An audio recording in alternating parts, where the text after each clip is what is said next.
Coucou à tous, aujourd'hui je vous retrouve pour parler du repas de bébé. Donc on va essayer de voir un petit peu mes petits conseils en fait pour ne pas être à court d'idées repas en fait, parce que voilà, je sais très bien que vous êtes je ne sais combien à m'avoir demandé des recettes pour faire pour votre enfant. Ça fait un petit moment que je n'en ai pas fait et la raison est que ma fille maintenant mange surtout des morceaux, surtout des choses comme nous, ou alors je lui fais 100 repas à part, mais c'est rare.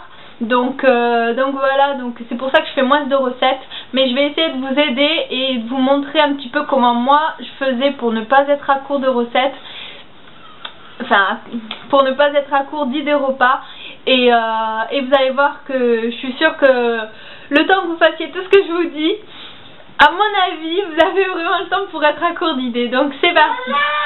Donc pour commencer, en fait, moi ce que je faisais, c'est, voilà, vous avez vos aliments. Ah oui, mais elle va me dire quel aliment. En fait, vous vous disposez. Vous pensez dans votre tête, il faut que le repas de votre bébé contienne, en fonction de son âge hein, bien sûr, il faut qu'il contienne des féculents, des légumes, de la viande. C'est tout.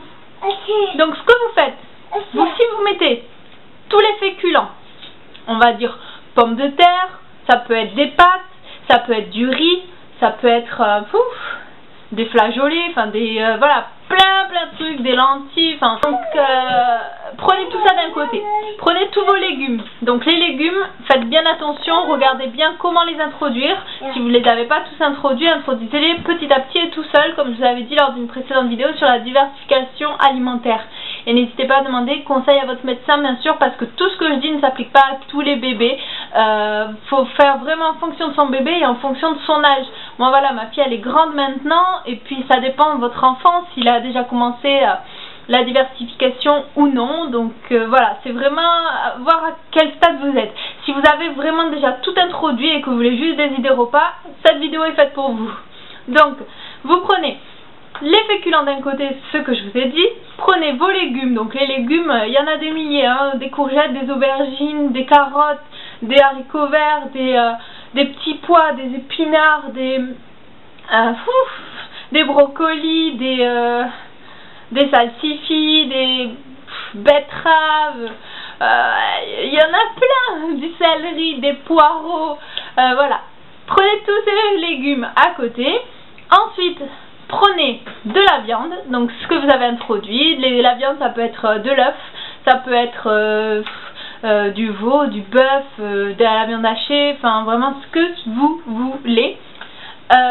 Prenez ça à côté, du jambon si vous êtes au stade où il peut manger un petit peu de charcuterie votre enfant. Voilà, vous mettez tout ça et vous faites chaque jour, vous prenez un féculent, un légume et une viande. Voilà, et de temps en temps vous pouvez rajouter une petite, je sais pas moi, une petite vache qui rit, enfin un bout de fromage dedans, donc avec les courgettes, le chèvre, et qui ressort très bien. Vous pouvez mettre la vache qui rit, ça ressort avec tout. Voilà, c'est vraiment donnez-vous libre cours. En légumes, vous avez aussi de la citrouille quand ça sera la saison. Enfin voilà. Donc je peux vous donner des idées de repas comme ça. Prenez, je sais pas moi, une pomme de terre, des épinards et de la viande hachée. Hop, ça fait un repas. Vous prenez des carottes, des pâtes, ça va très bien ensemble. Des carottes, des pâtes, un peu de vache qui rit et puis un peu de jaune d'œuf dedans. Hop, ça fait un autre repas. Mais vraiment plein de choses comme ça. Et puis si votre enfant, si vous avez commencé à lui faire bien découvrir toutes les saveurs et tout, vous pouvez également lui mettre quelques petites épices. C'est-à-dire que moi par exemple, là elle mange des spaghettis bolognaises. Voilà, les spaghettis bolognaises, vous mettez un peu de basilic ou alors d'herbe de Provence pour relever un peu le goût. Par contre, quand vous faites vos repas, moi je l'ai vu avec ma puce et c'est très bien comme ça je trouve. Après voilà, c'est comme vous voulez, mais moi je trouve que c'est super comme ça. Ne mettez pas de sel en fait. Voilà, tant que votre enfant ne connaît pas le sel, il va pas vous en demander, et donc c'est beaucoup mieux, parce que certains aliments sont déjà salés entre guillemets et je trouve que c'est mieux de pas les habituer en fait au sel. Enfin c'est ce que je trouve, après vous faites comme vous voulez, mais bon, par exemple je vais faire des spaghettis bolognaises pour tout le monde, hein, pour toute la famille, donc bien sûr quand je vais préparer ma sauce, je vais mettre du sel, du poivre, des herbes de Provence, je vais faire vraiment pour tout le monde, donc je vais mettre ça. Par contre quand je vais faire mes pâtes, je vais pas mettre de sel du tout, mais vraiment du tout, ni dans le haut, ni rien du tout. Et du coup elle aura déjà du sel parce que avec la sauce tomate elle sera déjà salée, et nous on se rajoutera du sel pour nos pâtes si on en a besoin quoi, voilà. Mais je préfère ne mettre pas trop de sel en fait pour elle. Vous pouvez rajouter une vache qui rit, enfin du fromage, vous pouvez rajouter un petit peu d'huile d'olive, une petite noisette de beurre, voilà, ça relève un peu le goût et puis ça met un petit peu le côté un petit peu gras que bébé a besoin, hein, voilà. Mais ne le mettez pas tout le temps forcément, ou changez, variez un peu d'huile d'olive qui est un peu moins gras entre guillemets, un peu de beurre des fois, ou une petite vache qui rit qui peut relever le goût. Voilà, je trouve que c'est assez sympa, et puis voilà, varier. Je suis sûre que le temps que vous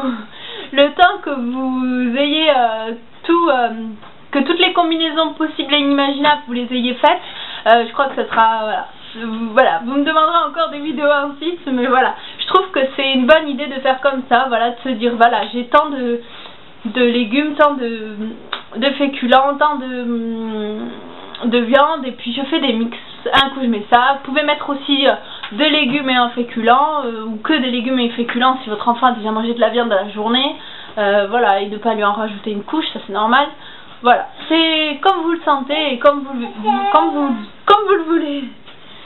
Voilà, j'espère que ça vous aura aidé. En tout cas, moi je suis sûre que voilà, avec ça vous serez jamais à court d'idées. Ça à tous de gros bisous, et puis j'espère que ça vous aura plu et que ça vous aura aidé. En tout cas, ayez confiance en vous. On m'a demandé quelle quantité mettre.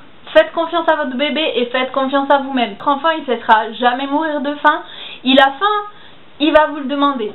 Il n'a pas faim, il va vous dire stop et basta. Il a pas faim, il va vous dire stop et basta. Ça veut dire qu'il en a eu assez. Donc ne le forcez pas. Il a plus faim, il a plus faim, il mangera au prochain repas.